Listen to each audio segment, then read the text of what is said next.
Smiters, I'm Kama. Welcome to a special Halloween edition of Know Your God. Today, I will be introducing Anubis. So who is Anubis? Well, Anubis is the god of the dead. He is also the god of mummification and funeral rites.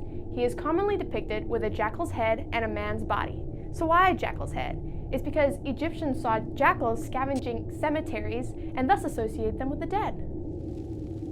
Nephthys, who is the wife of Seth, wanted a child so bad. However, Seth was impotent. So, Nephthys disguised herself as Isis, who is the wife of Seth's brother Osiris, and seduced him.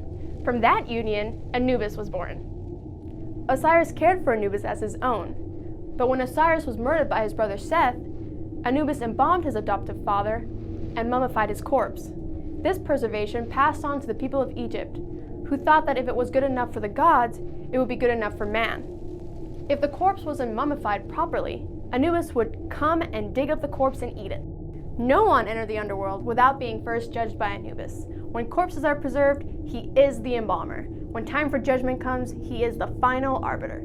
In the underworld, he keeps legendary weighing scales. On one side, he weighs the massive weight of Ma'at, which is truth and order. On the other side, he weighs the heart of the deceased.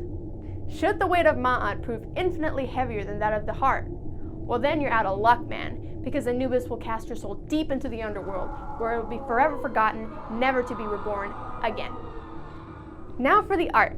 Anubis is the first Egyptian god we created, since, Egyptian mythology is pretty awesome. For his jackal head, we referenced wild jackals to make him look more animalistic. We decided to give his abilities a teal tint, since we thought the color possessed ghostly qualities.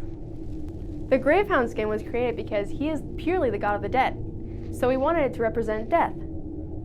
His abilities, Mummify, Plague of Locusts, Grasping Hands, and Death Gaze, are all heavily inspired by Egyptian lore. For example, we chose to give him the Mummify ability, because he is the god of mummification, and that's his spiel.